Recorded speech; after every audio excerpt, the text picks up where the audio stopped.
Би бол би. Уняарт хонд шүнжин тэрсэн ургуулуулын хайрын уйдас уурагт энгэр унжин дэвтсэн уйлган бэлийн харуул үндэс. Би бол би.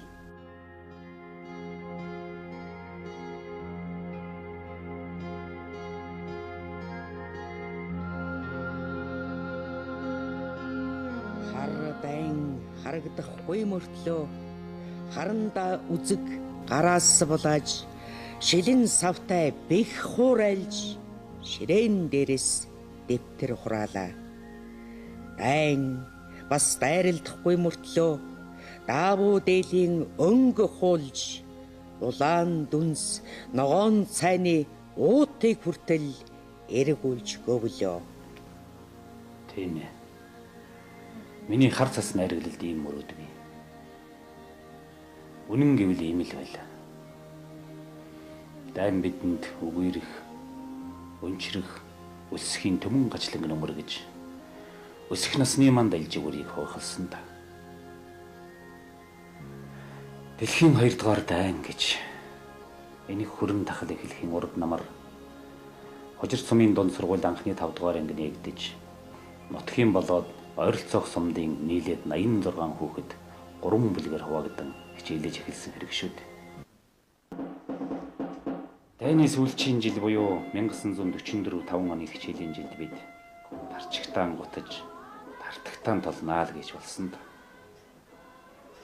Гочоо тогоочийн гаргаж явуулсан туранхай адууны булууг хэмх цохиж луухан дээр халаагаад хэмийг нь сарах гэж дажин болж багш нарт баригдсан хэдэн хүзүүндийн хэлхээтэй яс зүүж анги гисэж хөглөн.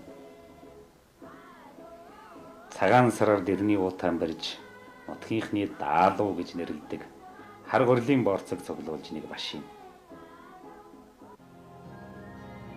Уг нь манайх чинь бүрд сумын айл шүү дээ.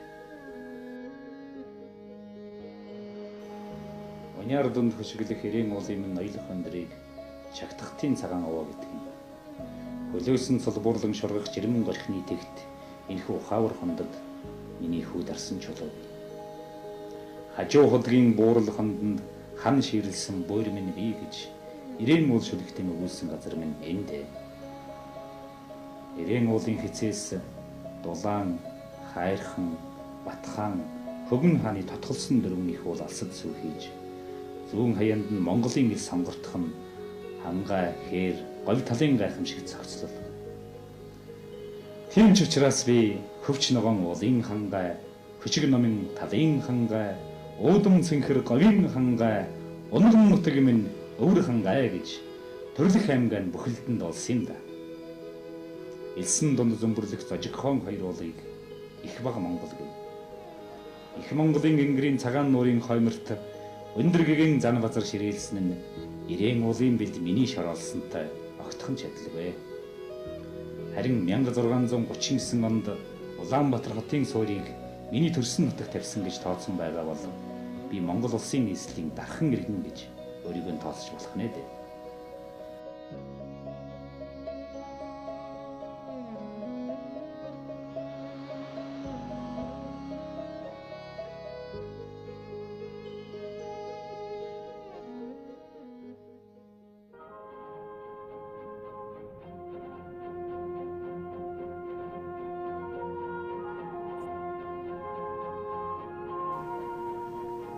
Миний хондноос өмнө зүг богино өртөөжийн газар Монгол улсын төв цэгийг шавуулсан агаад умар зүг хагас үдийн шогшоонд эртний хар хором цогцолсон нь улсынхан голомтыг түшиж унсан хүүхэд гэж өөрийгөө нэрэмшиг хэрхийг надад өгсөн юм. Монгол нэртэй их улс, их Монгол хэмээх алдарт шарав жам цавраг бас Монгол овогтон үе уйлран оршин аж төрж ирсэн төв судрын улбаа хөөвэл би яахын аргагүй Монгол овогтоо.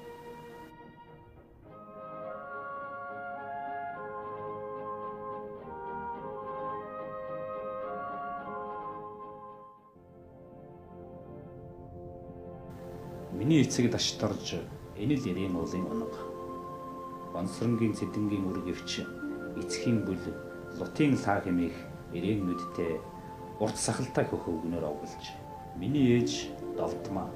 Аав ээжийн аль алин таргийн үнэ, шүлний хоньтой, ёстол бор гертийн борг хоолтой айлын өрс. Ээж минь 7 хүүхэд төрүүлснээс эхний 5 нь бүсгүй. Тэд цөм яраадаа эндэж 2 хүү тогтсны том нь би. Батган хожимын одон бөмбөгийн дасгалжуулагч санж бат. Үхэлснээс үлдэж, үрэгдснээс хоцорсон үхрийн эвэр шиг бид хоёулах намлаа. Аав дашторж түр зэрэгт яваад ирэхдээ төөхрийн модон чагнууртаа ирж нутгийнхан лагийн бүлтгэр доктор болоод иржээ гэж шуугаал биз. Тун үдсэнгүй аав минь одоогийн Булган аймгийн 3 булаг суманд баг эмчээр тохиогдож манайх нүүж очив. Би 6 настай байсан боловч насан туршидын бичиг үсгийн бүлгэнд ээжигээ дагаж явсаар хуучин монгол бичгээр ойр зүрийг нь уншдаг болж билээ. Тэр үед халах голын дайн, феодлын хөрөнгө хураах, сүм хийдийг устгах гээд олон юм давхцаж байсан санагдав. Аав төрөлхийн ах болж та хүн болохоор амин тарайгаар хоногон хүлээснийг сэхэж, улаан тарайгаар ужиг мөвчнөөс салгаж, олныг хүрээлүүлсэн манайх гэдэг айл морин бүслөртийг гээжл болж, хөл дарж, идээ цагаа шин шөлөөр болдох болов. Өдөр шөнөгүй хөтөлгөө мартан ачтаа довтроос аврал ирэн ирж, аавч нойр хоолгүй. Савнгийн голын баян банзарын аминд орсон байлгүй. Их шиг тайрцаг хэдэн пянцтай бэлгэлдэм байна. Энэ бол тэр үеийн одоогийн систем хөгжмөл гэсэн үг. Ичин хорлоо гойлонгоогоо дуулаараа, өхөрчин хүүгээ дуулаараа хамсвэ. Жавхлан цүрэг дуурж явдуулж төдөв хуурданч билүү. Хинч сонссон, хэдд сонссон уйдахгүй. 1939 оны намар манайх хотон сумд шилжин сууж би 1-р ангид орлоо. АЭ-гээс давж ацэг шүд хэлхэж уншихтай болсон айхтар амтэн ангидаа шовойдог байгаа. Би нэмгэн дэвтэр бал харандагаар шагнуулаад хөл хөөрцөг болон гэртээ мэртэл манайх нэг л бишээ. Аав явах гэж ураавал л тоо. Миний шагналыг аав ээж хоёр нэг нэгээр нь авч байна. Аав намайг үнсээд аав нь явлаа. Аймгаас дуудсан. Хаана очихыг мэдэхгүй. Их л удаан явах байх. Миний хүү ээжийнхэн үгэнд сайн орж их номтой хүн болно шүү гэ. Хурдан буугаан өөрөн хос мортой мордоод явлаа.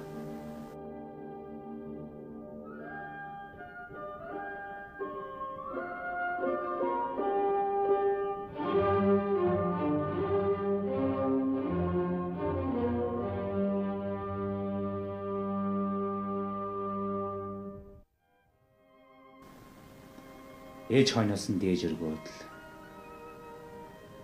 цас удраад л тэгсээр аавын бараа бурамгүй тэнгэрт уусан шингэлээ. Хожим томчуудын ярианаас аав маань хотон сумын дарга Баш Дэндүүган эхнэр Долгормаа гэдэг буряд эгчтэй нийлээд удалгүй бас салж тэгээд хот руу явсан болохыг нь мэдж авсан бэл. Ийхүү миний их дөнчин болсон түүхийг хэлсэн юм да. Хотон тусмаас ижийн хос сувдан даруулгаан өгч байж хэдэн үхэр тэрэг хөлслөн нүүж хашаад суманд ирж буусан нь төрж өссөн нутагтаа тэмцэн хүрэхэд дахиад 2 сувдан даруулах хэрэгтэй байсан ажээ. Ээж нь тэнд сүү тусны завууд бараадан шингэн сүү бас паагтч билүү ундааргүй юм хөлсөнд навч ааруул хурууд тавьдаг байж. Иймэрхүү янзтай амин зууж байтал эрдэн зуу хийдэд тахилч байгаад эр ганцаар амин зуулга хөөж хашаатын сургуульд тоогооч хийдэг Дэндев гэдэг хүн тэднийг ам бүл нийлж амьдрал хувь зэя холбожтэй. Зун нь ээжийнх нь ах болох хуучин далай гүний хүрээний унган шав чоймбол хэдэн тэмээ хөтөлсөөр ирж лагийн хүү муусайн зээгийн минь нохой шиг төөрүүлчихээ шив хоншгүй л хүний зан за яхав харийн торгоноос гэрийн шороо дээр гэдэг юм бандгайн барж ядсан буянгүй ч байгаагаан хувааж иднэ хэдүүлээ хэмээн зарилгадаж нутгийн бараа харуулan тормой хотоонд тойрч цөөвтөр мал тасдаж өгснөөр тэднийхэн уул усныхан эвт элэг багтсан билээ.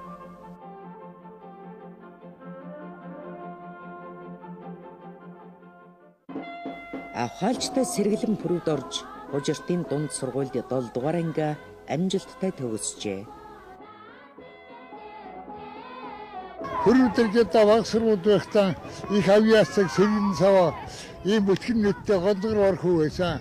Тэгээ баг сургуулиа төгсөөд хужиртын 7 дугаар ангид сурч төгсөж ирээд баг сургуульаа эргэж багшаа сумхан сургуульд тэгээд одоо улсад багшийн хангараа ихэлсэн юм. Инээдтэй атлан бас сонирхолтой сонинч хов заяа да. Баг сургуулийн 1-р ангийн багш бүсгүй хөл хөндөрч хүүхдүүд эзэнгүүдснээс намайг багш болгохоор сумаас дуудсан тэр шүү дээ. Үнэндээ тэр хавьд надаас өөр 7 дугаар анги төгссөн дил сул улаан эрдэмтэн байгаагүй нэрхэнд ийхүү томоогүй шав нарын тохиноогоо багшнаар тохиогдсон тэр. Ууцайн суусан эсхий аимстай Монгол худалтай багштан сур гэж айлдсан сумын Ленин болно гэдэг багч юм биш. Сэргээс салгадаж ирсэн шинэ үсгийн дөрвөн аргын тоотой багш нарын дэргэд Пушкины Олег цэцний дуулыг цээжээрэн дурж гнуулдаг хос бичигтэй түүх газар зүйн төсөөлөлтөөр хэний ч сарай харахгүй дэм амоорхож шулдан хаас авж шуун цээж сөхөж эхлээл биз. Хөрвүүдэргээд ангийнхан дундаа нарийн авгүй явуулдаг хошин шиг ярьдаг хүүхдүүдээ надад инээдэгч юу байсан. Энэ үл хөрвүүдэрч одоо ирээдүйд ийм их яруу найрагч болно гэдэг ийм үе тал нэгсэн найрагч болохт авиасан тодорч эхэлж байсан. Анхны цалин 240 гаруй төгрөгнөөс дэлгүүрт орж 60 төгрөгийн ажлын хар авч холхиндаг жийгээд 2 муу Монгол гутлан совчлаад гүйж харваа.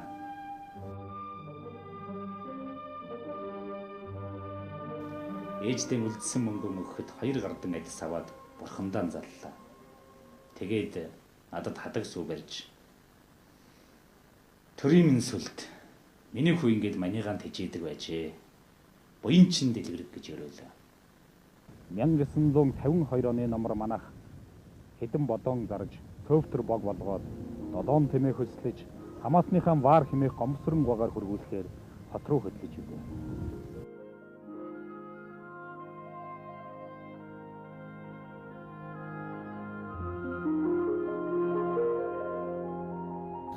Бандгаа ачаанд мөн хонь туу гэсэн нь надад тохиогдлоо. Ээж хөсөг хөтлөн. Хөгшин харнохоо хөсөг гүйцэхэд тул ачсан болохоор хамгийн жаргалтай амтан тэр л байлаа. Намрын шарнаар ээж бие нозоорон үүртэх үед морин хөтлөн алхана. Ширүүн туул хонь хайлна гэж бандгаа захирсан тул өвс сэрмүүлж гэлтрэхээс аргагүй. Ширээлсэн атнууд сугсартал алхаж бараа тасрахын үед хонион ширүүхэн хөөж хөсгөн алдахгүй хичээх үедээ адуу туусан ч болоосоо тоостойгон буухсан гэж амь тэмцэн. Батхан уулан арайхийн давлаа. Би ядарч явсан мөртлөө нөгөөдүүлэн шоолж ааш муутай ахламтай амандан цайхгүй хүргэн ахтай ачааг үүсэхгүй хар нохоотой авдар даахгүй би хонь тууж явнаа гэж шүлгэлэн тэднийг инээлгэн. Бандгаа манайханд ийм шооч хүн байгаагүй дээ. Энэ юугаа дуурайсан тархив вэ гэж хөөргөө няслан бахан хансан бололтой өөрөө шүлгэнд орсноо тоохгүй нөгөөдүүлээ цаашлуулна. Ингэж л нүүдэл хөсөг мушгиралдсаар нийслэлд ирж Налаахын нарийн төмөр замын Сүхбаатар станц хэмээхийн дэргэд нутгийн айлын хашаанд болаа. Хотод суурин олох гэж их л юм болж үлээ. Хойтноос нь хуучин бараан захын орчим өвлжиж дараа жил нь баруун төмөрчнийг үүр тэгээд арслантай гүрийн зүүн урд зохиолчдын хорооны ажихуйн хашаанд гихчлэн хийслээ. Байрнаасаа хөдөлсөн чулуу 3 жил зовдгоо гэж үний юм билээ. Ер нь ч би хар багаасаа л нүүхийн заяатай хүн юм байлгүй. Хувь заяаны бэлчирт хүн өөрийгөө нэрдэг гэдэг. Яруу найргийн зам дээр голио мэт азаан туршин гүйж үзвээс удаг зохиолд ирээн уулсынхаа доргионтой орж юуны магдаа хэмээн өөрийгөө захиран тушаасан хэрэг. Эр хүний хүсэл зориг эзний зарилгаас хүчтэй гэдэг энэ бас уу.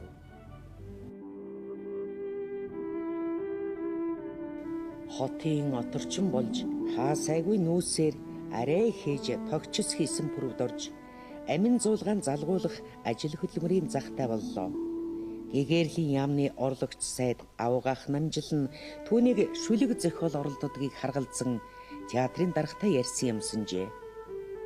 Ингэж тэрээр түс тас яриатай шулуухан бүдэсхэн нямын цэгмэд даргын нэгэн ёсны нарийн бичиг албан ёсны тушаалаар бол театрын утга зохиолын эрхлэгч гэсэн сүрхий нэртэй нэдэр дээрээ алтан үеийнхний нэргүй зарц боллоо. Тэрээр театр хэмээх гайхамшигт ертөнцийн дотоод амьдрал буцалж байдаг талаас буюу тайзны араас яваад орчихсон хэрэгэлдэ. Энд тэндгүй хөгжим хөрөөдсөн, үлээсэн, дуу сургуулилсан шууганд алмаарч гүйцлээ. Тэнд цогт тайж, буян баатар, улаан малгайд, арслан тайж, лэгдэн хаан, хулган хатан цөмөл нүдэн тусна. Ийм л гайхамшигт ертөнцийн дунд баатрын маань бичихэд, туйрвах, онгод ав яас дүрлзэж, мясрынгийн аялгаунд ванган нариулагчийн тушааснаар шүлэг бичснээ нь алтан намар нэртэй дуулж, заг цөрөнгийн дууснаар нийтийн хүртэл болсон гэд. Алдарт цогцолмагийн дуулсан хаврын дуу тэргүүтэн уран бүтээлүүд нь удаа дараалан гарч эхэллээ. Эдгээр он жилүүдэд пүрвд орж мөнгөн хүрхрээн чимээ 4 цагийн тал бүтээлүүдэн авгайх мөр дуржтай хамтран бүтээсэн билээ. Театр бол гоо сайхны эрхэмлээ таашаалах арилж, хүний бие сэтгэлийг тэгштгэн яруулсгадаг тэнгэрлэг урлагийн орчин. Энд л би хүмүүний хувьд өр зөөлөрч, гэгээн хүсэл мөрөөдөл давтан, буртаг бормонгуйг цээрлэж, ариун ёсыг эрхэмлэх хүч, энэрэнгүй хүнлэг чанарын шудраг журамд суралцсан юм. Хорихон насандаа ариун босхийг таналахж, шүтэн болсон сууднуудын дунд орсон би азтай хүү. Театр бол миний хувьд уран бүтээлийн академи байсан. Галынхаан эвд багтаан гараас минь хөдлөж, яруу сайхны дөрөөнд өргүүлсэн болохоор тань алтан үеийнхэн та нарын ариун итгэлийг даахаар амьдралын өксүр давааны дараагийн оргилүүд мацхаар явлаа би ариун сүмнэ. Пүрвд орж Монголын зохиолчдын хороонд цог сэтгүүлийн нарийн бичгийн дараагаар ирэхдээ хаалгын бишгүй онголзуулсан босго давсан юм. Дарга нь дипломатч баярын жаргал сайхан ойдөв туяа сэтгүүлийн эрхлэгч Санжимэтмийн дашдэндв тэгээд бүх юм баст чойжилжвэн ламсүрэн нар байвда. Тэдэн дотроо даш зэвгийн сингэ гэж ёстой л дээлтэй гал Горкийн сургууль дөнгөж төгсөж ирсэн. Хоёр талдаа эртээг чинжаал гихчээр нүдэд альдрам хурц сэргэлэн ир. Сингэ удалгүй зохиолчдын хорооны дарга болсноор утга зохиолд Сингэгийн эзэн тулс бий болсон.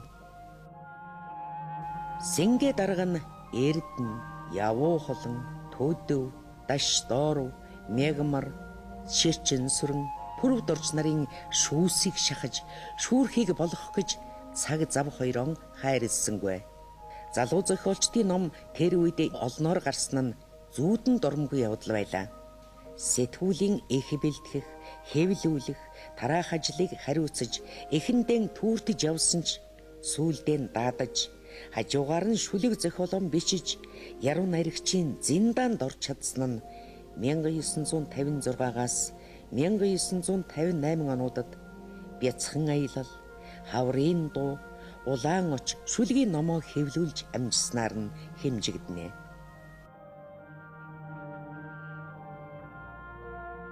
Дүү Санжимэтв театрт гэрэлтүүлэгчээр орлоо. Бид хоёр хоолнд хүрч байгаа ухаантайч ядуу айл хот газар бор баргхан амин зуулгахтаа залгаж байгаа нь. Улаан оч найрагдлын ном маань хэвлэгдэж бүтэн хагас төмөн төгрөг халаас бүхэндээ чихэж гэртээ ирээд аягны ширээн дээр өрхөд нилээд задгаадууд эвсгэртүүд байсан тул сүртэйхэн харагдаж байж билээ. Ээж маань "Тэ бурхан минь яасан их мөнгөө. Миний хүүхний юм авчгаагүй үсттэй" гэж уулга алдахт нь би яалаа гэжтэй ээж минь.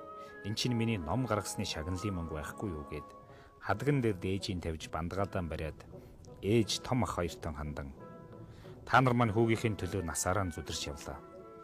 Би нэг удаа ч гэсэн ачиитан хариулъя. Юу хүсэж байгаагаа нэрлэхэлгүй хэл гэхэд Ээж маань. Миний хүүд улсын байрсаа болдох юм байгаа үсттэй.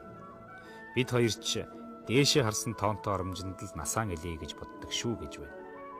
Харин бандгаа төм давсан янчаан барьж үзэх нь бүхэл харж яваагүй хүн би. Чи энэ төрөөс их авлагатай хүн байж. Төр өглгөн өгөхний өдөр байхад нэхэх өдөр бий. Түүний чи сайн ном бүтээж хариулах юм байгаа биз. Энэ их хишгийг ганцаараа идвэж шингэхгүй гортох гихч болно. Ажил алба хамт залгуулж чамааг түшиж яваа буянт нуттугаан хувааж хүртдэг юм шүү гэд духандаан хөргөн ажиллаад буцаан өгч билээ. Ингээд дүү маань Германы зургийн аппарат авнаа гэснийг ёсоор нь болгож удалгүй манайх 5 хантай давхар бүрээс шалтай шинэ гэр барьж найз нөхдөөн хэсэг усгаар нь өрн цайллага мялалга хослуулж билээ. Манай зохиолчдын хорон тэр үе чухамдан шүлгийн зудлаг ээж болж байлаа. Энэ зуднаас гарахын тулд яруу найргийн цомирлог нэртэй байнгын дугаартаа сэтгүүл гаргах харуулж чойжил жавын ламсранд хариуцсан юм. Сонин сэтгүүлд нэр заагаагүй бол бүх шүлгийн шаруулсны үеэр сэтгүүл рүү маань цотхно. Цомирлог маань хоол голдоггүй ходоодтойгоос болж яруу найргийн тамтан хоч зөөсөн. Харин ганц нэг шүлэг нь гарсан залуус бөөм баяр. Үнэхээр анхны шүлэг анхны хайр шиг гэнхи юм чинь дээ. За тэгээд ой болон цаг үеийн шүлэг илүүгүй л гээтэй. Бүх сонин ёс юм шиг л алив аагаар шүлэг заавал тавина. Харин үнэн сонинд бол ёстой сансны гарц. Яагаад гэвэл гайтав аврагын урдуур гიშгэх усан шүлэгтэн цосон зоригтэн хаана байх вэ? Бас дэлхийн сэдв гэхэд хаашаа юм бэ? Голдуу савраан татгсан утгатай Америкийн империализмыг хараасан шүлэг хаяагүй. Энэ бүхнийг сайн мэдэж цагийг отож байдаг хүмүүсийг яруу найргийн усан шүршүүр ядарсан сонины түргэн тусламж гэж нэрлэдэгсэн. Тэрний нэг нь би. Би бол радиогийн түргэн тусламж. Баяр болгоноор хөгжим уран зохиолын нэвтрүүлэг хий. Ололт амжилтын цагаан магтаалыг дуу хуураар хачирлаад л хөвж өгөндөө.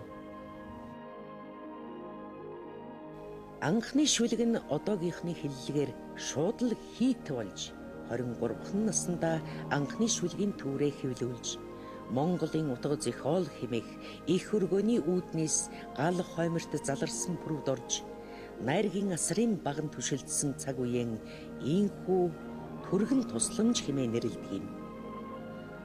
20 дугаар зууны Монголын яруу найраг магтаалын цагаан зурвсаас дүр дүрслэлээр сэтгэлд нэвтрэн сэтгэхүйн гүнзгийрэлд хүрсэн гэж хэлж болно. Сингэ, ажибайдал, явуу хулан, сэтгэл, лавсрын, ухаарл руу хандсан яруу найргийн ийм 3 үндсэн шинжлэл байдаг. Харин миний хувьд уянгийн найрглалын төрөлд амгай дөлөлсөн гэж шүүмжлэгч судлаачдын хэлдэгт итгэвэс. Зулайгийн гიშгэж төрсөн дээдэс, зулаг зуузай нийлж хоршсон нөхдийн минь буян болоо гэж тэр хэлдэг юм. Үнэхээр түүний шүлэг найрглалд Монгол улсын хөгжлийн үе үеийн түүх товчоологдсон байдаг. Яруу найргийн том төрөл найрглал бичнэ гэдэг амаргүй.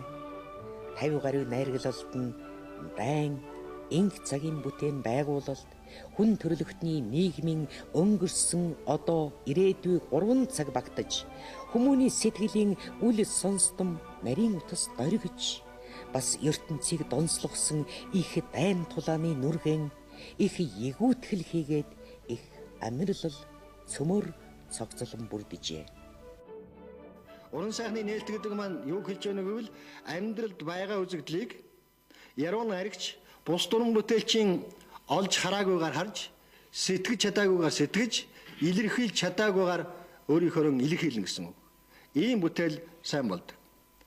За энэ дээр нэг зүйлийг нэмж хэлэхэд шүлэгт яруу найрагчийн өөрийн бичиж байгаа биегээс гадна яруу найрагчийн зохион боловсруулсан уран сайхны дүр гэж бас бий. Тэгэхдээ уран сайхны дүр гэдэг нь бол аль нэгэн тодорхой хүн биш, харин нийгмийн амьдралд байгаа хүмүүсийн дүрээс нэгтгэж бүрдүүлсэн уран сайхны хэв шинжийг бүрдүүлсэн ийм дүр байдаг. А нөгөө яруу найргийн бие гэдэг энэ дүр бол зохиолч зөвхөн өөрийнхөө бодол санааг, хувийн бодол санааг илэрхийлж байгаа хэрэг биш. А яруу найрагч ийм нөхцөлд өөрийгөө нийгмийн өндөрлөгт тавьж тэр өндөрлөгөөс орчин тойрон байгаа амьдрал нийгэм үзэгдлийг харж яруу найрагчийн өөрийн гэсэн сэтгэлээр нэвтрүүлж гаргах ийм хоёр аргаар дүрийг бүтээдэг.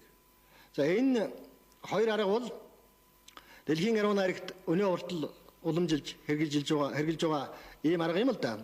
Тэгэхээр энэ хоёр аргыг хослон хэрэглэгч ийм нөхцөл байдаг. А жохомхүү сайн шүлэг бичье гэвэл шүлгийн сэдв сайхан байгаад хангалттай биш юм. Яагаад гэвэл шүлэг бүхэн биеийн дасан уран бүтээл учраас шүлгийн зохиомж, шүлэг хаанаас эхэлж хаа хүрч дуусах, шүлэг ямар санаа хэлж тэр шүлгийг жигүүрлж нисгэх вэ гэдгийг олсон цагт жинхэнэ шүлэг үрдэж чаддаг. Тэгэхгүйгээр шууд гарчиг тавиад шүлэг бичнэ гэвэл энэ шүлэг мэдээж ин хэрэг уран бүтээл зохиол болж чаддаг. Зохиолч хүнд зохиол бүтээлийн туйрхаас түүний сэтэл санааг олно гэдэг хамгийн чухал. Магадгүй хамгийн хүнд хэцүүнч байж мэднэ.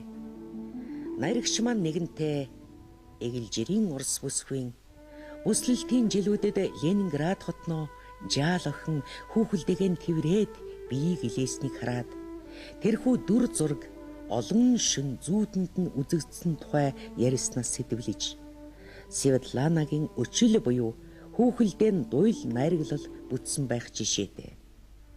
Галын шугмагсаар гацаа тусганд минь гар хүрхээр орхон гадаан тулж ирлээ. Ээжтэйгээ охинтойгоо эсэм минь дучрах элэл бөхчийг би элэг агшин хүлээж байсан юм.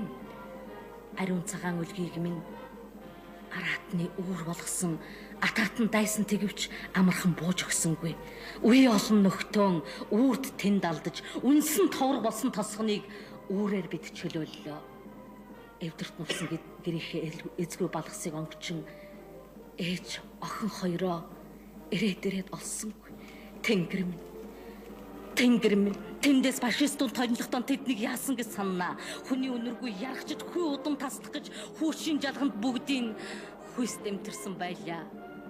Эви охин минь инкрийн хүүгэлдэйгэн тэрвэрч эмээдээ өөрөө тэрврүүлж эргэнд унтсан харагдлаа. Эргэн тойрноос тоосон шинжтэй эргэр нүдэж чавчилгүй ижигээ ширтэн байлаа.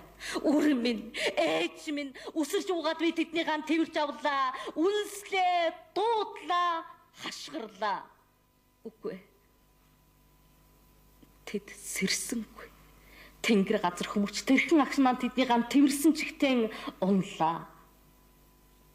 Эгэл боргил амьдрал дундаас зохиолынхон баатрийг олж тэдний дотоод сэтгэлийн гоо сайхан, цэвэр ариун, нандин сайхан бүхнийг уран сайхнаар нээж чаддагт бие баатрын бүтээлүүд мөнхөд оршдгийн учир болов. Тухайлбал Секс цагаан богд найргалын Тэнэгэр талын тимээчин бүсгүй бол Баянхонгор аймгийн богд сумын малчин Сүхбат гэж бодит хүн. Сайхан хотын хөөрхөн хархута сайн байна уу? Тэнгэр говийн тэмээчин бүсгүй би сайн байна. Намартаа манайд нартай хамт ирсэн юм уу? Секс цагаан богдууланд сэрэн унах болоогүй юм уу? Цэлгэр говийн нараан тэрлээд цэнхэр хатгшгийн намайтан байна. Сар хаяан тохонд салхины үзүрээс хэрийн үнэр ангилан намрын говь дулаан байна. 100 намартан говь ингэж 100 мэт голдон халаад үлгийтэй нэлх шиг үлдэн илчээр амсгалан цан хүргэн үргээж цас үлэндэн хайлдаг юм. Намартаа манайд ирэхдээ намайг ганц төлсөн шүү дээ. Батэр биштэй хүнийг та барьж харах шахсан шүү дээ. Өөрөө тэгж үтхийг өдчгөөд үн төвшиг дуугүй явчихад шуу бүхэнд үг заагаад шуудан бүрий захиад байгаад. Тиймдээч бүрд орж наригчин шүлэг бүтээл амьдралд ийм ойрхон. Түүнийгэн ардын цэцэн цэлмэг үг хэллэгийг өөрийн бэлэг танхай авьяас эрдмээр урлан гаргадаг учраас л цээжилж ядах юмгүй. Тэрээр онгод авьяасандаа найдаж, сагаж хөөрч, алгуурлаж салхуурсангүй хичээн хөдлөмөрлсөөр Тухайн үед дэлхийд ганцхан утга зохиолын дээд сургуулийн хаалгаар 28 насндаа алхан орсон юм. Тэрвэр Горькийн сургуульд хожимын нэрт соён гэгэрүүлэгч, яруу найрагч, дуун хөрвүүлэгч Мишгийн Цэдэн дорчтой хамт сураар одожээ.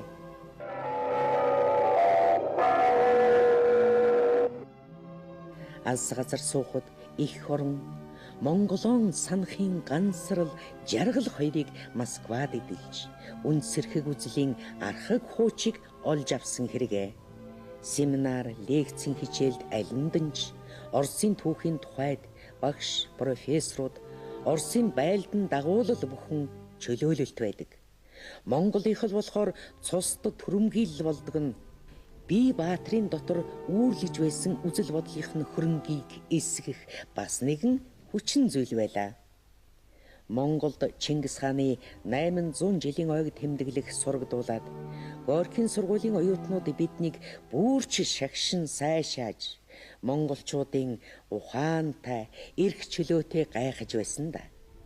Эндээс л улбаалан тэрээр тусгаар тогтнол шүлгээн бичиж, ёс төдийч бидэнд заяасан тусгаар улс байхын омгорхол бахархлан дуусан байж болох юм аа. Анат цагаан гэрийн одо хиймрийн тоонон дээр хасаг халуун тулганы омог дөрвөн тотгон дээр хан алтай аавын онгон тэргүн оргил дээр хатан сэлэнгээжийн одод орчих мандал дээр тусгаар тогтнол чамайг тунхаглан бичнэвэ. Ганган улаан тэмээний зогдор дэвсэх тишил дээр гантай мөнгөн хэтний зоо дэлдэх тэгэн дээр галбын халуун говийн хулан ангах эрэм дээр гантиг чулуун хясааны янгэр халих элгэн дээр тусгаар тогтнол чамайг тунхаглан бичнэвэ. Эрхчлөөний зарлиг ардын үндсэн хууль дээр эхэл соёлынхон адивш баян сан дээр эгнэтийн арга билэг алтан соёмбын гачал дээр их нутгийн шорооны амиар солих ширхэг дээр тусгаар тогтнол чамайг тунхаглан бичнэвэ. Өглөө бүрийн нарны асгаран буухад цацрал дээр өвгийн морин хуурын аялгуу хослох утсан дээр өргөн цээж чөлөөтэй амьсгал жава агаар дээр өөрийн толгой мэдэлтэй амьдарч яваа заяан дээр тусгаар тогтнол чамайг тунхаглан бичнэвэ. Нүүрэнд нь галбадарсан Монгол эцгийн хэмэр дээр нүнжигэнд нь нар гэрэлтсэн Монгол эхийн сэтгэл дээр нүүдлийн өргөнд нэгдсэн Монгол аймгийн холбоон дээр нүүбийн шилтгэнд заларсан Монгол улсын далбаан дээр тусгаар тогтнол чамайг тунхаглан сарлана. Намайг Монголын зохиолчдын 3 дугаар их хурлд оролцохоор Москвагаас нисхийн урдаар ангийн ахлагч Волгоградын зохиолч Николай Терехов үдиж өгсөн юм.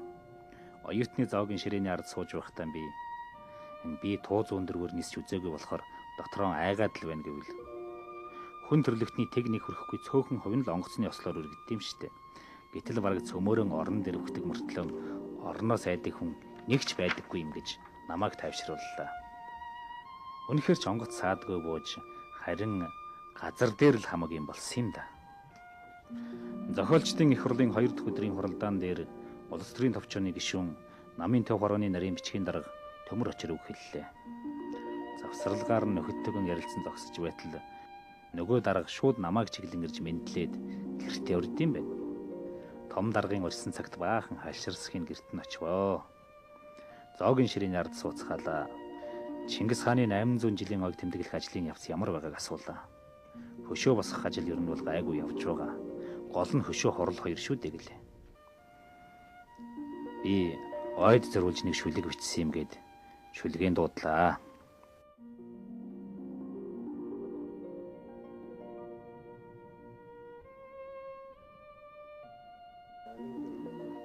Чингис гэдэг шүлэг байна.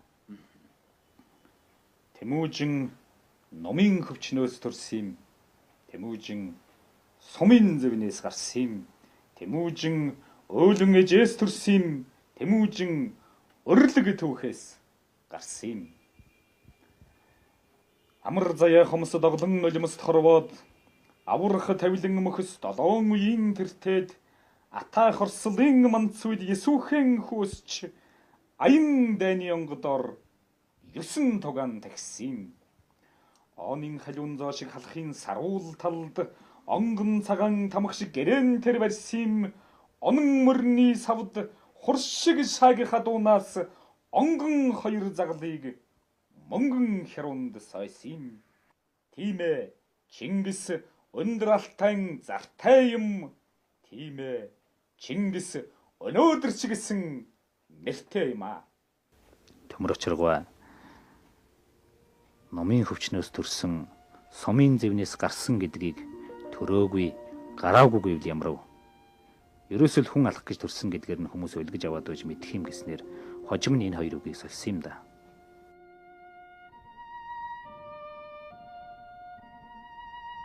Тусгаар улсынхан эрх чөлөөг магтан дуулсан пүрвд орж Чингис шүлгээсэн сургамж авсангүй.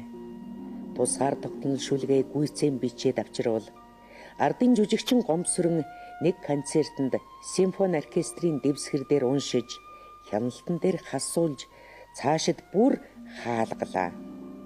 Гэтэл Горкийн сургуульд ичнээ сурч байсан Бурятын яруу найрагч Даштанбаев голлож дондог улзый туйв захлаж угаад тусгаар тогтнол шүлгийг тусгаар эрхэд гүрэнээс сонсон нэртэйгээр байгаль сэтгүүлд хэвлүүлсэн.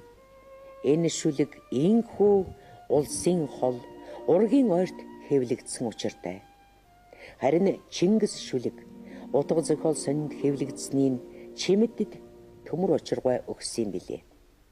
Үзэл суртлын ажилтнуудын 2 дугаар зөвлөгөөн гэгчээс Өлзий бусын Чингис хааныг шагшин магтсан мөнөөх шүлэг пүрвдорж хоёрыг аль бие ёсоор үндсэрхэг үзлийн жишг болгон тунхагласан үнэн түүх үргэлжилсээр л байлаа.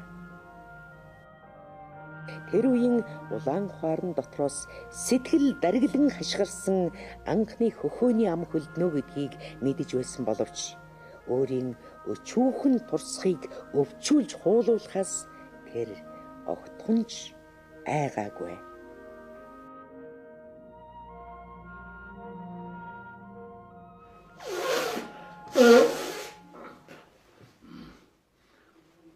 Яаха Чингис шүлгийг ямар санаатай бичсэн бэлээ? Улс төрийн товчооны тогтоол гарч ой тэмдэглэх болсныг дуулаад намын даалгаврыг биелүүлэх гэж бичсэн юм. Тийм байдаг байж. Тэгвэл тусгаар тогтнол шүлгийг ямар учраас гадаадын хэвлүүлсэн байдаг үлээ чинь? Зөвлөлт холбоот улсад бүх хэвлэл коммунист намын хяналтанд байдаг. Байгаль сэтгүүлч гэсэн маань ялгаагүй. Харин зөвлөлт холбоот улсын коммунист намыг таашаадаггүй зарим хүмүүс гадаадын хэвлэл гэж үзэж далдуур муу арга хэрэглэж байгаа болтой юм билээ. За ойлголоо. Явж болно.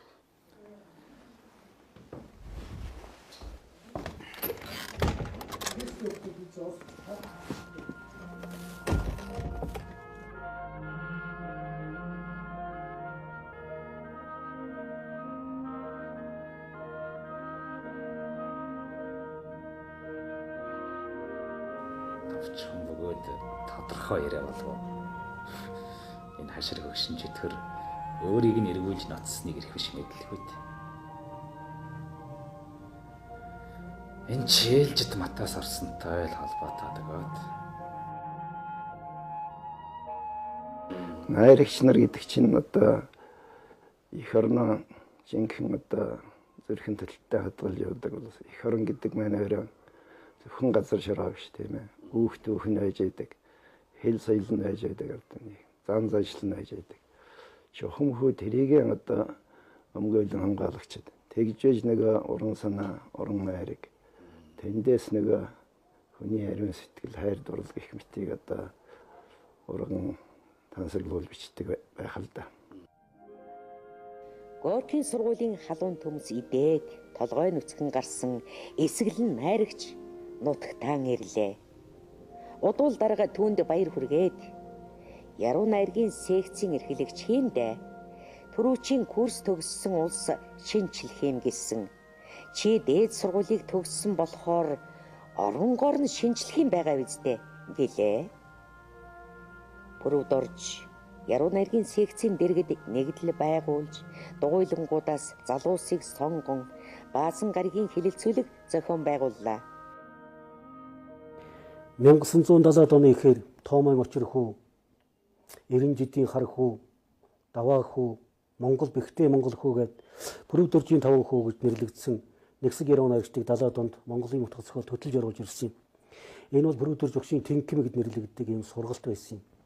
Дараачийн 80-аад оныхон болох Чимэд Аруудангийн Мягмар сүрэн, Ламжуугийн Мягмар сүрэн, Бямбужуугийн Инг туяа, Банзрагчийн Инг туяа, Данзангийн Яма, Дамбын төрөвт гээд нэгсэг залуучуудыг хөтлөж оруулж ирсэн нь Пүрвд орж өгшийн тэнкимийн 2 дахь төгсөлт байсан юм. Манай яруу найрагт хэдэн шинжил гарсан гэж би үзье. Нэгдүгээрт 50-аад оны яруу найрагт гарч ирсэн яруу найргийг амьдрал руу ойртуулъя гэсэн. 60-аад оны үед яруу найргийг сэтгэл рүү ойртуулах гэсэн. Одоо 70-аад он 80-аад оны эхний яруу найргийг сэтгэхүйрөө ойртуул. Өөрөөр хэлэх юм бол яруу найргийн сэтгэлгээ гүнзгийрүүлэх гэсэн ийм ухаарал ийм шинжилгээний чиглэл гарч ирж байгаа. Тэгэхээр энэ чиглэлүүд бол нэг нөгөөгөө орхиод огцоо шинээр бий болж байгаа зүйл биш. Яруу найраг мөнөөхөн амьдралтай холбоотой, сэтгэхүйтэй холбоотой, хүний дотоод эрдэнэ сэтгэлтэй холбоотойгоор өөрөөр хэлэх юм бол яруу найргийн маань хөгжлийн зогц улам бүрдэж байгаа гэсэн юм ухаан эндээс гарч байгаа. 1980-аад оны ихээр Пүрвд орж өгч зохиолчдын хороон дээр 2 удаа 2 жилээр яруу найргийн тэнким төгсгсөн. Тэрний 2 дахь тэнкимийг би төгссөн юм хүн. Тэгээд тэр тэнким болвол утга зохиолын боловсролыг бид нэлээд олгосон доо.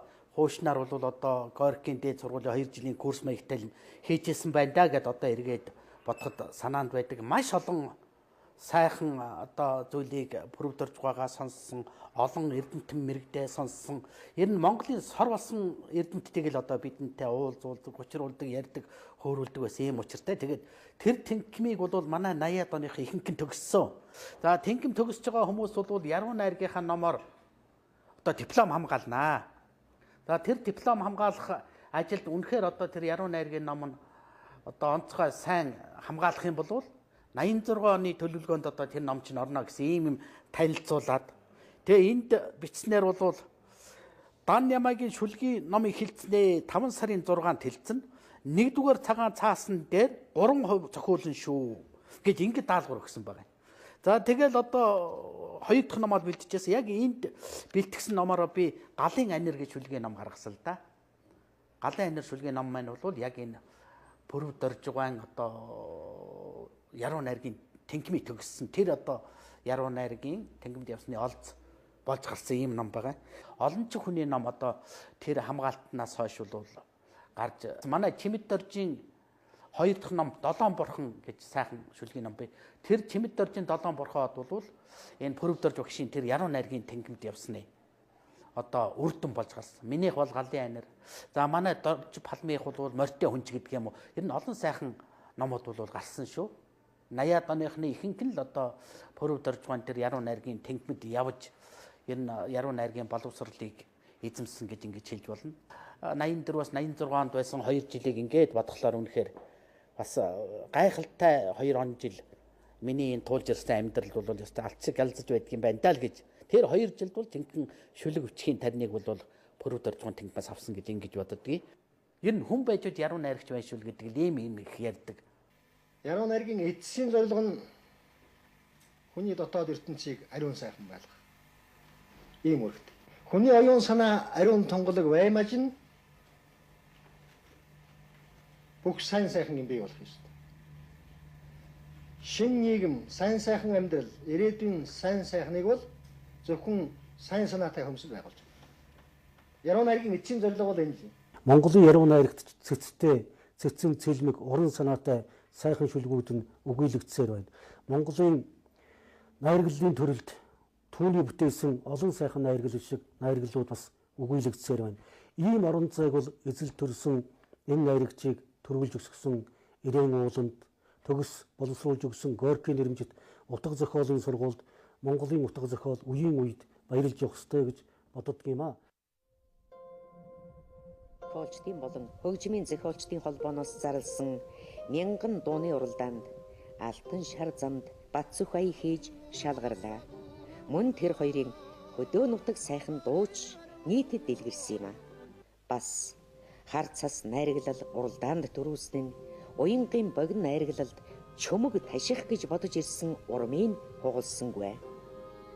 Сэгс цагаан богд хөх дайланбан тэрлэг найраглууд бас уралдаанд өнгөлж талархал атаархлын аль альнийг түнд авчирлаа.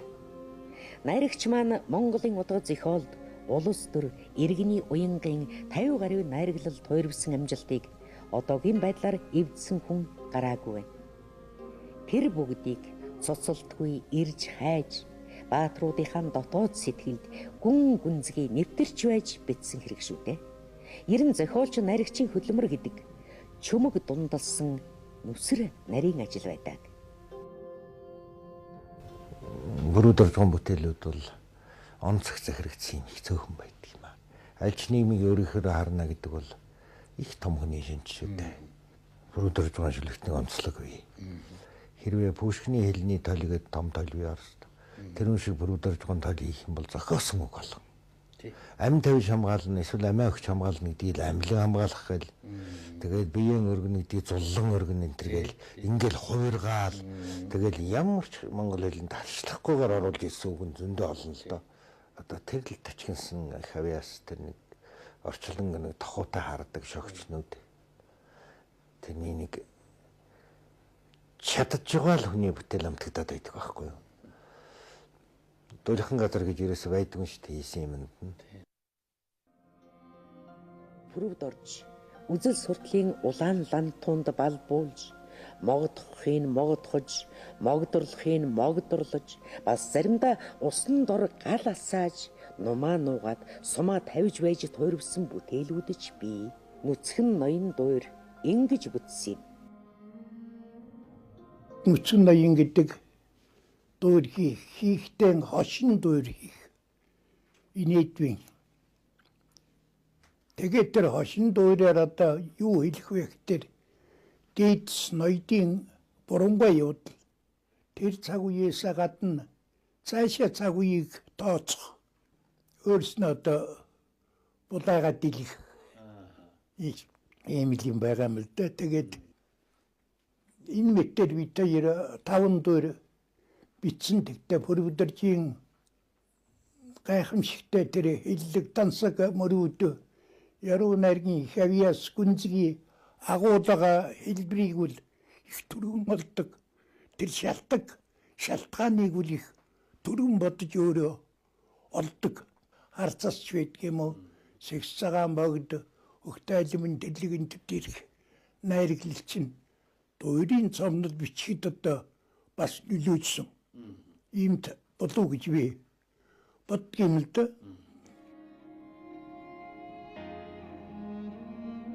Утга зохиолын Эрдэнэсийн далайд 60 жил ээлж халаагүй зүтгэхтэн 40-од ном туйрвж 50 гаруй найрглал нийтэд төвсөн 60 дууны үг зохиож бүрэн хэмжээний 3 мөн олон 10 бичил дуурийн цомнол бичиж Монголын утга зохиолын алтан санг арвижуулсан байна.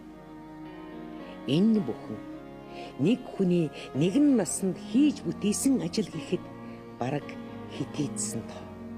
Найрагчийн 1990-ад оноос хойш бичсэн номууд хоригдож ассан шүлгүүдээс нь бүрдсэн шоовдөр шүлгүүд, тусгаар тогтнол, сэгс цагаан богд, тарчилсан сүнс, цагаан морин жил, хөх үндэсний гал, Чингисийн тахилга, төрийн түмэн их зэрэг дарагдж хоригдсноо нар салхинд гаргасан хар дарам зүүд шиг он жилүүдийн хог буртгийг илчилсэн бүтээх эрх чөлөөнийхөө гайхамшигыг магтан дуулсан тойрголууд байна. Улаан гэрийн хоригдл байгаад бор гэртээ богд болж мөнхөрсөн ирээн уулын дон соорой буюу амьдрал уран бүтээлийнхэн замналыг үйл учрлыг орхив гэвч үнэн зөвөр мэдүүлсэн сэдингийн даштор жин төрсөн сономын дэндивийн өсгсөн хөвгүүн Монгол чагдхан овгийн Пүрвдоржийн өчил намтар 2 номын сүүлчийн хуудсыг хааж би бол би улалцахад минь үгүйсгэв гэвч унтрахад минь үгүйлхээл үгүйлэн унхан хүүн илүүгүй юм бол улас надаар дутгаал дутна би бол би гэсэн шүлгээр энэхүү бүтээлийг төрхөн зур жаргааж байна.